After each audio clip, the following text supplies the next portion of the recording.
Grabe, hindi ko akalain na ganito katibay itong si Fino. Ang hina at bumigay na ang lahat. Pero siya talagang pilit na lumalaban sa napakatinding ensayo. Maya-maya lang ay bumagsak na din. Pero bumabangon. Sumuko na itong si Justin. Bumagsak na itong si Jerry. Napaupo na itong si Sean. Maya-maya lang sumuka na din. Pero itong si Fino tatapusin hanggang dulo, hindi bumibigay. Okay, so guys, pagising na pagising, ito agad yung ginawa namin. Isang napakasarap na fellowship sa umpisa ng araw. Kahit anumang sitwasyon niyang kinalalagyan mo, wag na wag kang makakalimot magpasalamat. Open up your heart sa Panginoon, inayaan mong turuan kanya sa bawat araw. And I pray that you will develop this personal relationship with the Lord. Oo nga pala, ilang araw na lang mafe-face out na itong design natin na Toy Story Collection. Mga hindi pa po nakakahabol, i-click nyo lang po yung link para maka-order. At po kasi nang kikitain nito ay ginagamit namin for the missions. Kaya sa pagbili niyo po ng jersey, ay nakatulong na kayo. Kaya pwede po kayo humabol. Just click the link and get your Toy Story collection now. Anyway, bago po natin ituloy ito, ay meron po muna akong gustong i-share sa inyo. Sabi sa Matthew 12 verse 33, nakikilala ang puno sa bunga nito.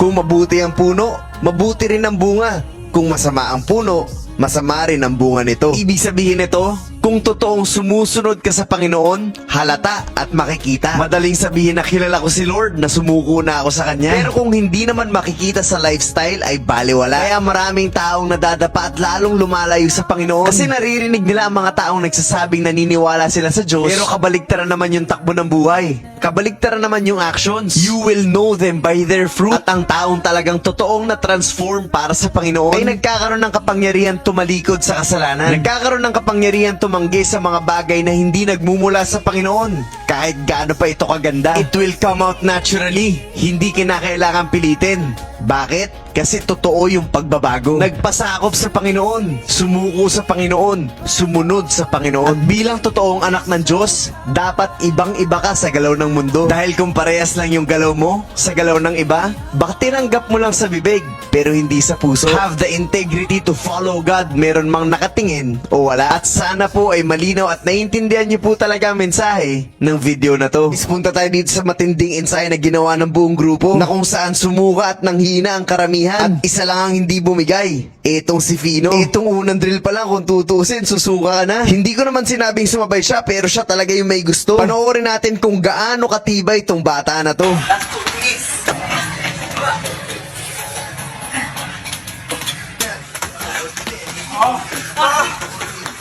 Guys.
Hindi ko akalain na kayang tapusin ni Kuya Fino yun. Napagod pero hindi bumigay at talagang tinapos yung matinding ensayo.